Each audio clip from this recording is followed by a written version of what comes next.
Margaret Brennan is covering Mr. Trump's first summit meeting with the president of China in Florida. President Trump wrapped up his meetings with China's leader Xi Jinping today, a crucial test of diplomacy that was largely overshadowed by last night's military action. I believe lots of very potentially bad problems will be going away. After dinner last night, the president informed Xi that U.S. missiles had just made impact in Syria.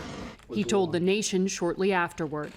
It is in this vital national security interest of the United States to prevent and deter the spread and use of deadly chemical weapons.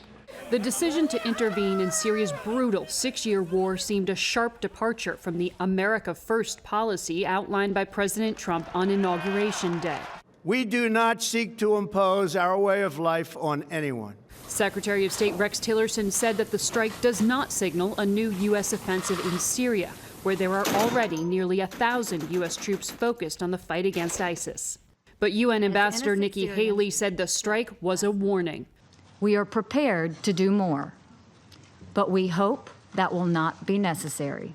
Where do we go from here? Republican Senator Lindsey Graham said Mr. Trump needs a long-term strategy. Well, in the early stages, I'm glad they did it. It was a resetting moment. It was a wonderful signal to send, but it's got to be followed up. Even former opponent Hillary Clinton said she supported the strikes, but pointed out they were inconsistent with the president's order to ban Syrian refugees from coming to the U.S. And I also hope that they will recognize that we cannot in one breath speak of protecting Syrian babies and in the next close America's doors to them. And at the conclusion of this China summit, there is one key foreign policy that is taking shape. If Beijing doesn't help counter the threat posed by North Korea, the U.S. will go it alone. Margaret Brennan Scott? with the president at his resort in Florida. Margaret, thank you. President Trump wrapped up a 4-day visit to Europe today. His final day at the G20 summit included a face-to-face meeting with China's president, Xi Jinping. Also today, 19 G20 leaders agreed to implement the Paris Climate Accord. The U.S. is now the only G20 nation to pull out. First daughter and presidential advisor Ivanka Trump raised eyebrows briefly, sitting in for her father at a table of world leaders while he stepped away for one-on-one meetings. Major Garrett now with more on this busy day of diplomacy and demonstrations in Hamburg, Germany. More than 20,000 protesters converged on Hamburg for the G20 summit's final day. The largely peaceful assembly contrasted sharply with the scuffles, looting, and fires that flared the night before. More than 200 German police were injured and nearly 100 protesters were arrested or detained in 3 days of disturbances. President Trump complimented German Chancellor Angela Merkel's handling of the protests, which have become something of a ritual at these summits. It's been really incredible the way things have been handled, and nothing's easy, but so professionally and without much interruption. The last day of the summit, a whirlwind of presidential meetings with the leaders of Britain, Japan, Singapore, and Indonesia. The biggest came last. We are developing and have developed a wonderful relationship. As Mr. Trump met Chinese President Xi Jinping and urged more pressure to deter North Korea's nuclear pursuits. Success may take longer than I'd like, may take longer than you'd like, but there will be success in the end, one way or the other. Mr. Trump departed Germany without holding an end-of-summit press conference, while leaders like Russian President Vladimir Putin did. Putin denied meddling in the U.S. election, an issue Mr. Trump raised in their meeting yesterday but later set aside. Our position is very well known. I repeated it. There are no grounds at all for saying that Russia intervened in the U.S. election. Putin said he was optimistic about relations with Mr. Trump. TV Trump is very, very different from the real Trump, from the Trump that I had before me. Historically, the U.S. has led the drafting of the final summit statement. Not so under President Trump. The other 19 nations here agreed that the Paris Climate Accord, which Mr. Trump withdrew the United States from, is irreversible and will not be renegotiated. They also pledged to fight what they called trade protectionism, a not-so-subtle reference to Mr. Trump's hostility to multinational trade deals and his threats of future tariffs. Rena? Major Garrett, thank you. In China, the president turned on the charm with President Xi Jinping. In the past, Mr. Trump has accused the Chinese of unfair trade practices. Today was different as he seeks China's help in reining in North Korea. Margaret Brennan is traveling with the president. It was a grand welcome to Beijing for President Trump, as he lavished praise on his host, China's leader Xi Jinping. My feeling toward you is an incredibly warm one. As we said, there's great chemistry. President Xi was not as complimentary, but did say that the U.S. and China, the world's two largest economies, need not be rivals. Right now, China sells the U.S. roughly $300 billion more in goods than the U.S. sells China. President Trump blamed past American presidents for the deficit. But I don't blame China.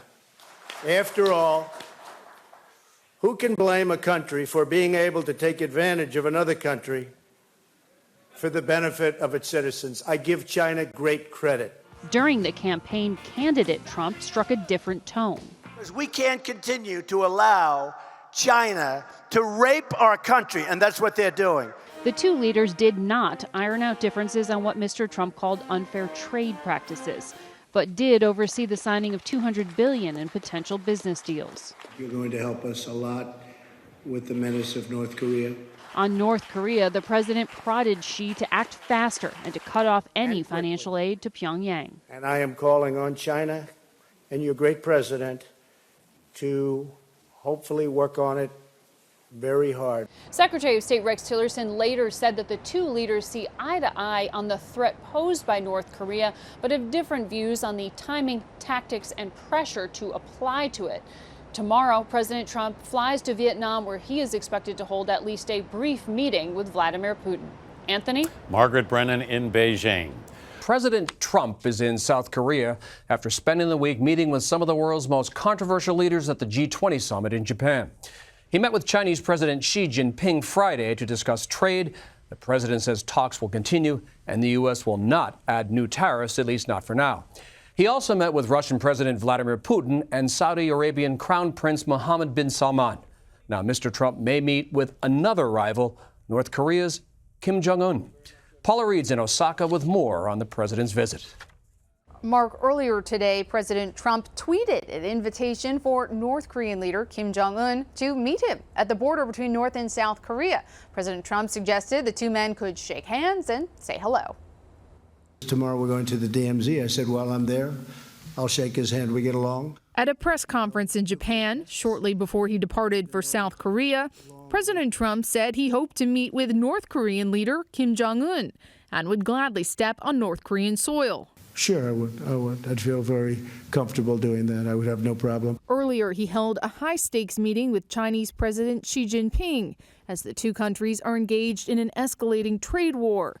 The two men were unable to reach a deal, but the president cited some progress. We agreed that I would not be putting tariffs on the $325 billion that I would have the ability to put on if I wanted. He said both sides made concessions. China agreed to buy more U.S. farm products, and the U.S. will make it easier for Chinese students to study in America. President Trump has announced the U.S. will reduce tariffs on Chinese goods as he wrapped up his week-long trip to Asia. Overnight, the president met with Chinese leader Xi Jinping amid the months-long trade war between the world's two largest economies. Speaking to reporters aboard Air Force One, the president hailed that meeting as a success. Listen. But overall, I guess on the scale of from 0 to 10, with 10 being the best, I would say the meeting was a 12. Okay, CBS News foreign correspondent Remy Inocencio has more. Joining us from London. Remy, President Trump bullish, but get us beyond the headline here. Did the U.S. and China really make significant progress? Yeah, you know, Errol, from Trump's perspective, he said talks were great, right? He said they had an amazing meeting.